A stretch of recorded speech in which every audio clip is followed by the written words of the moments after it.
नमस्कार दोस्तों। आज हम साइंस से रिलेटेड प्रीवियस एग्जाम में पूछे गए क्वेश्चन करेंगे। आज हमारा टॉपिक कार्य का रहेगा, यानी कि कार्य से संबंधित जो क्वेश्चन एग्जाम में पूछे गए हैं वो आज हम करने वाले हैं।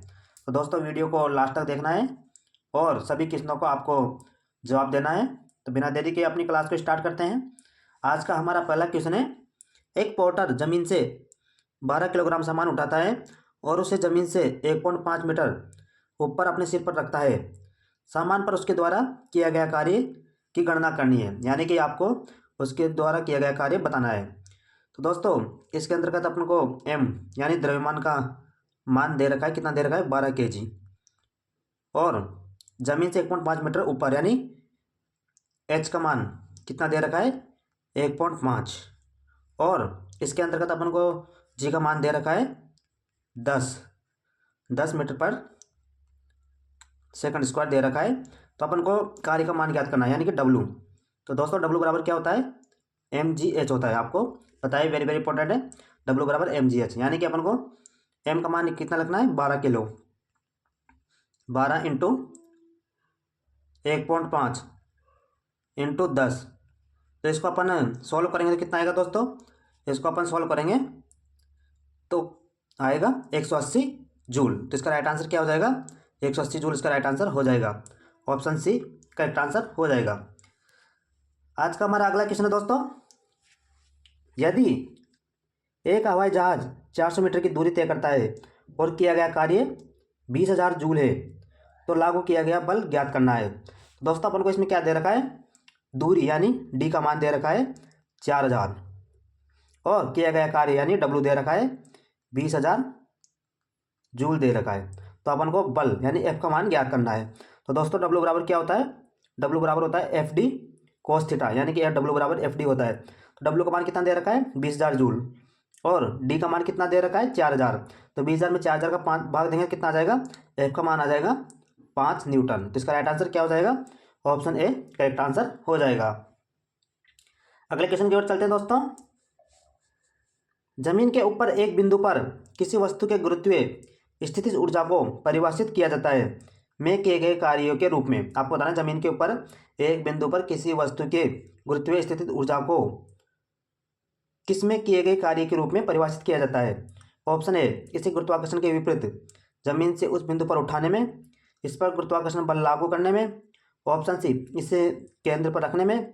ऑप्शन डी इसे गुरुत्वाकर्षण के विपरीत जमीन पर रखने में। इसका राइट आंसर है ऑप्शन ए, यानी कि जमीन के ऊपर एक बिंदु पर किसी वस्तु की गुरुत्वीय स्थितिज ऊर्जा को इसे गुरुत्वाकर्षण के विपरीत जमीन से उस बिंदु पर उठाने में किए गए कार्यों के रूप में परिभाषित किया जाता है। ऑप्शन ए करेक्ट आंसर है। अगले क्वेश्चन की ओर चलते हैं दोस्तों। आपको इसका राइट आंसर बताना है। 1 किलोग्राम की एक वस्तु को 10 मीटर की ऊंचाई तक उठाया जाता है। गुरुत्व बल द्वारा किया गया कार्य कितना होगा? यानी कि डब्लू का मान ज्ञात करना है। तो डब्लू बराबर क्या होता है? डब्लू बराबर हमने किया था अभी mgh, यानी कि m का मान दे रखा है 1 किलोग्राम इंटू जी का मान कितना दे रखा है? जी का मान दे रखा है 9.8 और एच का मान कितना दे रखा है? 10 मीटर। तो इसको अपन हल करेंगे तो कितना आ जाएगा? 98 जूल, यानी कि आ जाएगा इसका 98 जूल। लेकिन वो क्या बोल रहा है? गुरुत्व बल द्वारा किया गया कार्य। तो गुरुत्व बल क्या होता है? जो गुरुत्वाकर्षण बल होता है। तो ये ऊपर उठाने का कार्य कर रहा है, यानी कि 10 मीटर की ऊंचाई तक उठाया जा रहा है। तो ये गुरुत्वाकर्षण के विपरीत कार्य कर रहा है।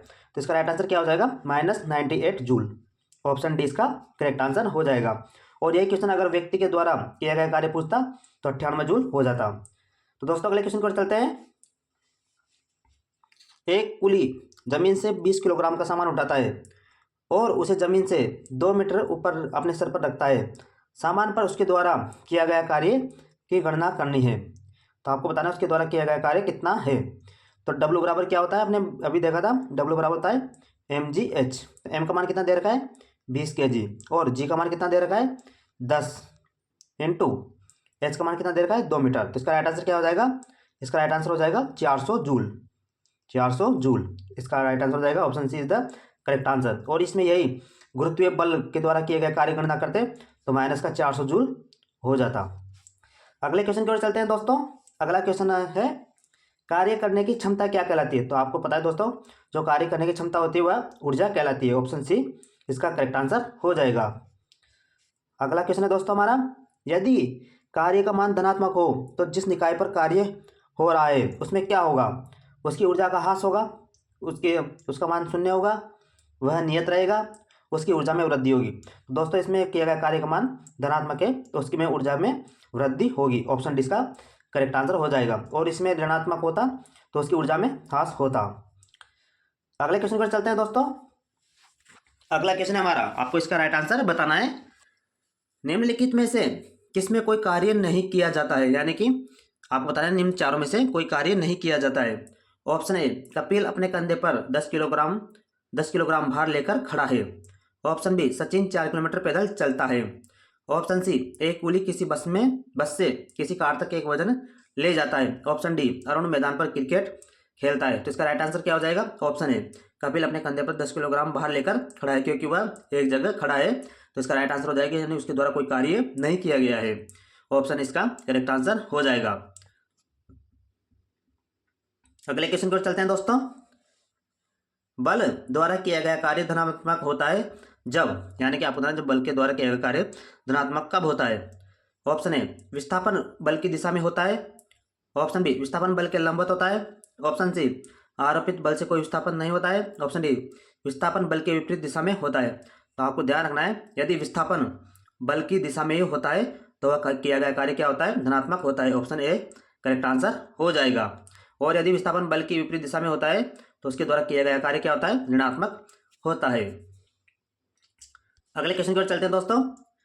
कार्य शून्य होने की स्थिति में विस्थापन और लगाए जाने वाले बल के बीच का कोण क्या होता है? तो आप सभी को पता है दोस्तों, यदि कार्य शून्य होता है तो विस्थापन और बल यानी F/D के बीच में जो कोण होता है वह कितना होता है? वह 90 डिग्री का होता है। Option C is the correct answer हो जाएगा, क्योंकि W बराबर क्या होता है? F/D cos थीटा होता है। तो cos 90 का मान कितना होता है? 0 होता है। तो थीटा का मान कितना हो जाएगा? 90 डिग्री। अगले क्वेश्चन की ओर चलते हैं दोस्तों। यदि किया गया कार्य शून्य है तो बल और विस्थापन के बीच में कोण होगा। तो हमने अभी देखा था थीटा का मान इसमें 90 डिग्री होता है। ऑप्शन बी करेक्ट आंसर है। एक कुली 100 मीटर की दूरी तक 500 न्यूटन का भार उठाता है, उसके द्वारा किया गया कार्य क्या है? आपको बताना है, एक कुली 100 मीटर की दूरी तक 500 न्यूटन का भार उठाता है तो उसके द्वारा किया गया कार्य क्या होगा? तो दोस्तों आपको पता है जो किया गया कार्य W बराबर क्या होता है? F/D cos थीटा होता है। तो F का मान इसमें 500 न्यूटन यानी 500 इसका मान दे रखा है, इंटू D यानी 100 मीटर की इसकी दे रखी है, और cos थीटा यानी कि उसके द्वारा किया गया कार्य भार उठाकर 100 मीटर की दूरी तक चल रहा है। यानी कि यदि कोई व्यक्ति भार उठा रहा है और यह आदमी भार उठा रहा है और 100 मीटर दूर तक चल रहा है, तो इसमें ये लंबवत क्या हो जाएगा? इसका कोण लंबवत हो जाएगा, यानी 90 डिग्री का कोण बन रहा है। तो 90 डिग्री पर इसका कार्य कितना होता है? 0 होता है। तो इसका राइट आंसर क्या हो जाएगा? ऑप्शन सी इसका करेक्ट आंसर हो जाएगा, यानी cos थीटा cos 90 का मान 0 होता है। तो 0 से किसी भी संख्या को गुणा करेंगे तो उसका मान 0 ही आता है। अगले क्वेश्चन की ओर चलते हैं दोस्तों। निम्न में से किस मामले में कोई कार्य नहीं होता है? आपको बताना है निम्न में से किस मामले में कोई कार्य नहीं होगा। ऑप्शन ए, एक पवन चक्की कुएं से पानी निकाल रही है। ऑप्शन बी, एक गधा अपनी पीठ पर वजन लेकर चल रहा है। ऑप्शन सी, सुमन एक पुल में तैर रही है। ऑप्शन डी, एक इंजन ट्रेन को खींच रहा है। तो आपको दोस्तों इसका राइट आंसर क्या हो जाएगा? ऑप्शन बी, एक गधा, यानी कि ये कोई गधा है जो अपनी पीठ पर वजन लेकर, ये कोई वजन इसकी पीठ पर लदा हुआ है, वजन लेकर चल रहा है। तो ये कोण कितना हो जाएगा? 90 डिग्री का हो जाएगा। तो 90 डिग्री में cos 90 का मान होता है 0, और किस संख्या को 0 से मल्टीपल करेंगे तो उसका राइट आंसर क्या हो जाएगा? 0 हो जाएगा, यानी इसका कोई कार्य नहीं होगा। तो इसका ऑप्शन बी इसका करेक्ट आंसर हो जाएगा। अगला क्वेश्चन है दोस्तों जो कि एग्जाम में पूछा गया है। 20 न्यूटन बल किसी वस्तु पर कार्य कर रहा है। 20 न्यूटन का बल किसी वस्तु पर कार्य कर रहा है।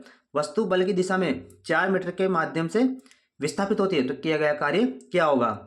यानी कि किया गया कार्य W बराबर क्या होता है? F/D होता है। F का मान कितना दे रखा है? 20 न्यूटन दे रखा है, इंटू D का मान कितना दे रखा है? 4 मीटर विस्थापित कर रहा है। तो इसको गुणा करेंगे तो क्या हो जाएगा? 20 चौक 80 जूल इसका राइट आंसर हो जाएगा, यानी कि ऑप्शन डी करेक्ट आंसर हो जाएगा। अगले क्वेश्चन की ओर चलते हैं दोस्तों। एक मजदूर भूमि से 15 kg का सामान लेता है और उसे भूमि से 1.5 मीटर ऊपर अपने सिर पर रखता है। उसके द्वारा सामान पर किए गए कार्य की गणना करो, यानी जी का मान दे रखा है, एम का मान दे रखा है और इसमें उसकी दूरी यानी डी का मान यानी एच का मान दे रखा है, तो डब्लू बराबर क्या हो जाएगा, डब्लू बराबर हो जाएगा एम जी एच, और एम का मान कितना दे रखा है 15 इंटू जी का मान कितना दे रखा है 10 इंटू एच का मान कितना दे रखा है 1 मीटर। तो इसका गुना करेंगे तो क्या हो जाएगा 150 जूल। इसका राइट आंसर हो जाएगा ऑप्शन बी करेक्ट आंसर है। अगला क्वेश्चन है दोस्तों, कार्य होता है यदि, यानी कि दोस्तों क्या इसका राइट आंसर क्या है,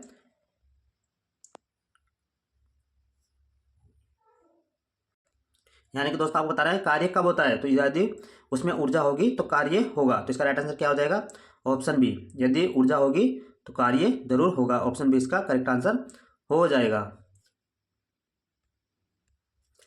अगले क्वेश्चन पर चलते हैं दोस्तों, जब विस्थापन प्रयुक्त बल की दिशा में के लंबवत है तो बल द्वारा किया गया कार्य, आपको दोस्तों पता है यदि जब विस्थापन प्रयुक्त बल की दिशा के लंबवत होता है तो बल द्वारा किया गया कार्य हमेशा शून्य होता है। तो इसका राइट आंसर हो जाएगा ऑप्शन ए। अगला क्वेश्चन है, किसी वस्तु पर किया गया कार्य निम्नलिखित में से किस पर निर्भर नहीं करता, यानी कि जो किसी वस्तु पर किया गया कार्य किस पर निर्भर नहीं करता है। तो आपको दोस्तों पता है डब्ल्यू बराबर क्या होता है F into d cos theta होता है। तो यानी कि प्रयुक्त बल एफ पर निर्भर करेगा, वस्तु के द्रव्यमान इसमें द्रव्यमान नहीं है, विस्थापन यानी डी विस्थापन पर निर्भर करेगा, बल और विस्थापन के बीच के कोणों यानी कोस थीटा पर भी निर्भर करता है। तो इसका राइट आंसर क्या हो जाएगा, वस्तु के द्रव्यमान पर निर्भर नहीं करेगा। ऑप्शन बी इसका करेक्ट आंसर हो जाएगा। अगला क्वेश्चन है दोस्तों हमारा, निम्नलिखित में से कौन अधिक कार्य कर सकता है, आपको बताना है इन चारों में से कौन अधिक कार्य कर सकता है। ऑप्शन ए उठा हुआ हथौड़ा, ऑप्शन बी एक चली हुई गोली, ऑप्शन सी तेजी से आता हुआ पत्थर, ऑप्शन डी एक घूमता पहिया। तो दोस्तों इसका राइट आंसर हो जाएगा ऑप्शन बी एक चली हुई गोली, क्योंकि एक चली हुई गोली में गतिज ऊर्जा अधिक होगी तो वह अधिक कार्य कर सकती है। ऑप्शन बी करेक्ट आंसर हो जाएगा। अगला क्वेश्चन है दोस्तों, एक मजदूर 10 किलोग्राम का सामान भूमि से उठाकर 1.2 मीटर ऊपर अपने सिर पर रखता है, उसके द्वारा सामान पर किया गया कार्य की गणना करो या जी का मान दे रखा है। दोस्तों इसका आपको मान निकालना है, तो कार्य डब्ल्यू बराबर क्या हो जाएगा एम जी एच, ये सूत्र लगाना है और इसको सॉल्यूशन कर लेना है। तो 10 इंटू 1.2 इंटू 10 से गुणा करेंगे तो क्या आ जाएगा 120 जूल आ जाएगा। ऑप्शन ए करेक्ट आंसर हो जाएगा। अगला क्वेश्चन है दोस्तों, कार्य कहलाता है तो डब्ल्यू बराबर क्या होता है F into d cos theta होता है, यानी एफ क्या होता है एफ होता है बल और डी होता है विस्थापन, यानी बल इंटू विस्थापन होता है। ऑप्शन ए करेक्ट आंसर हो जाएगा। अगला क्वेश्चन है दोस्तों, किसी वस्तु द्वारा किया गया कार्य डब्ल्यू का मान दे रखा है 56 जूल और उस पर लगाया गया बल एफ का मान दे रखा है 7 न्यूटन, तो विस्थापन क्या होगा। तो डब्ल्यू बराबर क्या होता है एफ इंटू डी, और डब्ल्यू का मान कितना दे रखा है 56 बराबर एफ का मान कितना दे रखा है 7 न्यूटन इंटू डी। तो डी का मान निकालेंगे तो क्या करेंगे 7 का भाग दे देंगे, 7 8 56 यानी कि 8 मीटर इसका राइट आंसर हो जाएगा। Option C is the correct answer हो जाएगा। अगले क्वेश्चन की ओर चलते हैं दोस्तों, 10 न्यूटन का बल किसी वस्तु पर कार्य कर रहा है, 10 न्यूटन का बल किसी वस्तु पर कार्य कर रहा है, यानी कि एफ का मान कितना दे रखा है 10 न्यूटन। वस्तु बल की दिशा में 5 मीटर विस्थापित होती है, यानी कि डी का मान कितना दे रखा है 5 मीटर। तो किया गया कार्य डब्ल्यू का मान ज्ञात करना है, तो डब्ल्यू बराबर क्या होता है एफ इंटू डी। तो एफ को डी से यानी 10 को 5 से गुना करेंगे तो कितना हो जाएगा 50 जूल। ऑप्शन सी इसका करेक्ट आंसर हो जाएगा। अगले क्वेश्चन की ओर चलते हैं दोस्तों, किसी वस्तु पर किया गया कार्य किस पर निर्भर करता है। तो आपने दोस्तों भी देखा था यह विस्थापन पर निर्भर करेगा, बल और विस्थापन के बीच कोण पर और उसके प्रयुक्त बल पर निर्भर करता है, यानी कि वस्तु के द्रव्यमान पर निर्भर नहीं करता है। तो इसका राइट आंसर क्या हो जाएगा A B C. A B C कहाँ है दोस्तों, ऑप्शन डी इसका करेक्ट आंसर हो जाएगा, ए बी सी तीनों सही है। अगले क्वेश्चन की ओर चलते हैं दोस्तों, यदि एफ शून्य है तो इसका किया गया कार्य कितना होगा, यानी कि डब्ल्यू बराबर क्या होता है F into D, F into D होता है। तो एफ का मान ही अगर शून्य हो जाएगा और शून्य को किसी भी वस्तु से गुणा करेंगे तो उसका मान भी शून्य होगा। ऑप्शन बी इसका करेक्ट आंसर हो जाएगा। अगला क्वेश्चन है दोस्तों, एक पोर्टर जमीन से 12 kg सामान उठाता है और उसे जमीन से 1.5 मीटर ऊपर अपने सिर पर रखता है और सामान पर उसके द्वारा किया गया कार्य की गणना करना है और जी का मान दे रखा है। तो दोस्तों इसमें वही सूत्र लगेगा डब्ल्यू बराबर एम जी एच, और तीनों को मल्टीपल करेंगे तो कितना आएगा दोस्तों, ये आ जाएगा 180 जूल, यानी कि ऑप्शन सी इसका करेक्ट आंसर हो जाएगा, यानी कि 12 को 15 से गुना करेंगे तो कितना आ जाएगा 180 जूल आ जाएगा। अगले क्वेश्चन की ओर चलते हैं दोस्तों। एक वस्तु पर 25 न्यूटन का बल कार्य कर रहा है, यानी कि F का मान दे रखा है 25 न्यूटन, और उस वस्तु पर बल की दिशा में 5 मीटर तक हटाया गया है, यानी कि डी का मान दे रखा है। तो किया गया कार्य W का मान ज्ञात करना है। W बराबर क्या हो जाएगा, F इंटू डी हो जाएगा। तो 25 को 5 से गुना करेंगे तो 125 जूल हो जाएगा। ऑप्शन सी करेक्ट आंसर हो जाएगा, क्योंकि कार्य का मात्रा किस में होता है, जूल में होता है। तो 125 जूल इसका करेक्ट आंसर है। देखो दोस्तों, इसके अपन को मात्रा भी याद रखना जरूरी है, क्योंकि देखो दोस्तों 4 ऑप्शन में 125 दे रखा है, लेकिन इनका मात्रा की चेंज है। अगले क्वेश्चन की ओर चलते हैं दोस्तों। जब कोई आदमी दीवार को धक्का दे लेकिन इसमें कोई विस्थापन करने में विफल रहे तो यह क्या करता है। तो आपको दोस्तों आपको ध्यान रखना है, यदि कोई आदमी दीवार पर धक्का दे रहा है और उसको विस्थापित करने में विफल हो रहा है, तो यानी कि उसमें कोई कार्य नहीं हो रहा है। तो इसका राइट आंसर क्या हो जाएगा, ऑप्शन डी, बिल्कुल कोई कार्य नहीं हुआ है। अगले क्वेश्चन की ओर चलते हैं। यदि कोई व्यक्ति 12 न्यूटन के एक स्थिर बल से 4 मीटर चलता है तो उसके द्वारा किया गया कार्य, तो W बराबर क्या हो जाएगा, F इंटू डी। तो 12 को 4 से गुना करेंगे तो क्या हो जाएगा, 48 जूल इसका राइट आंसर हो जाएगा। अगला क्वेश्चन है दोस्तों हमारा, एक पिंड द्वारा किया गया कार्य निम्नलिखित में से किस पर निर्भर नहीं करता है। तो दोस्तों हमने देखा है विस्थापन पर करता है, बल पर करता है, बल और विस्थापन के बीच के कोण पर करता है, यानी कि वस्तु के प्रारंभिक वेग पर निर्भर नहीं करता है। ऑप्शन ए करेक्ट आंसर हो जाएगा। अगला क्वेश्चन है दोस्तों, किसी वस्तु पर किया गया कार्य किस पर निर्भर नहीं करता है। देखो दोस्तों अलग अलग शिफ्टों में क्वेश्चन पूछे गए हैं, तो यह दोस्तों किस पर निर्भर नहीं करता है, वस्तु के प्रारंभिक वेग पर निर्भर नहीं करता है। ऑप्शन डी करेक्ट आंसर हो जाएगा। न होने पर किया गया कार्य शून्य होगा, यानी कि क्या न होने पर कार्य शून्य होगा। W बराबर क्या होता है, F इंटू डी, यानी कि उसमें विस्थापन नहीं होगा तो उसका कार्य क्या हो जाएगा, शून्य होगा। ऑप्शन बी इसका करेक्ट आंसर हो जाएगा। यदि उसमें कोई विस्थापन नहीं है तो उसका कार्य शून्य होगा। अगला क्वेश्चन है दोस्तों, कार्य हुआ है ऐसा कहने के लिए 2 शर्तें पूरी होना चाहिए, उनमें से एक क्या है। बल की आवश्यकता नहीं है, वस्तु स्थापित होनी चाहिए, ऊर्जा का अवशोषण या उत्सर्जन नहीं होना चाहिए, वस्तु की स्थिति में कोई बदलाव नहीं। तो दोस्तों क्या होना चाहिए, उसमें वस्तु स्थापित होनी चाहिए, तभी यह कार्य हुआ है यह अपन कह सकते हैं। तो ऑप्शन बी इसका करेक्ट आंसर हो जाएगा। अगला क्वेश्चन है दोस्तों, बल और विस्थापन का गुणनफल क्या कहलाता है। तो दोस्तों यह क्या कहलाता है, कार्य कहलाता है। W बराबर F इंटू डी होता है। ऑप्शन सी इसका करेक्ट आंसर हो जाएगा। अगला क्वेश्चन है, कार्य का गुणनफल है। तो दोस्तों कार्य का गुणनफल क्या होता है, तो W बराबर क्या होता है, F इंटू डी, यानी कि बल तो उसमें होगा, तो ये गलत हो जाएगा, ये गलत हो जाएगा, यानी बल और वस्तु का बल की दिशा में विस्थापन। तो इसका राइट आंसर क्या हो जाएगा, ऑप्शन डी, बल और वस्तु का बल की दिशा में विस्थापन होना चाहिए। ऑप्शन डी इसका करेक्ट आंसर है। अगले क्वेश्चन पर चलते हैं, कार्य किस पर निर्भर नहीं करता है। तो दोस्तों हमने देखा है अभी विस्थापन पर करेगा, बल पर भी करेगा और इनके बीच के कोण पर भी करेगा, यानी कि संवेग पर निर्भर नहीं करता है। ऑप्शन डी इसका करेक्ट आंसर हो जाएगा। अगले क्वेश्चन पर चलते हैं, यदि किसी वस्तु पर लागू एक स्थिर बल की दिशा में वस्तु द्वारा स्थानांतरित बल और दूरी के परिमाण के रूप में दर्शाता है तो इसे क्या कहते हैं। तो दोस्तों इसे हम क्या कहते हैं, उसके द्वारा किया गया कार्य कहते हैं। ऑप्शन बी इसका करेक्ट आंसर हो जाएगा।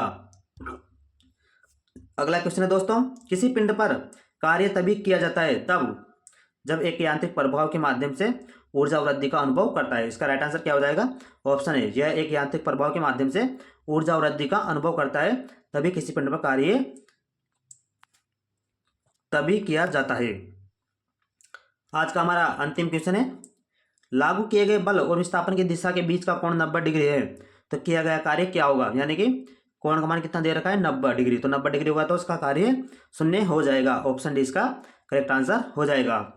इसी के साथ दोस्तों हमारी वीडियो यहीं समाप्त होती है, और यदि हमारे द्वारा बताए गए क्वेश्चन अच्छे लगे हो तो हमारे चैनल को सब्सक्राइब जरूर करें और वीडियो को शेयर जरूर करें। धन्यवाद।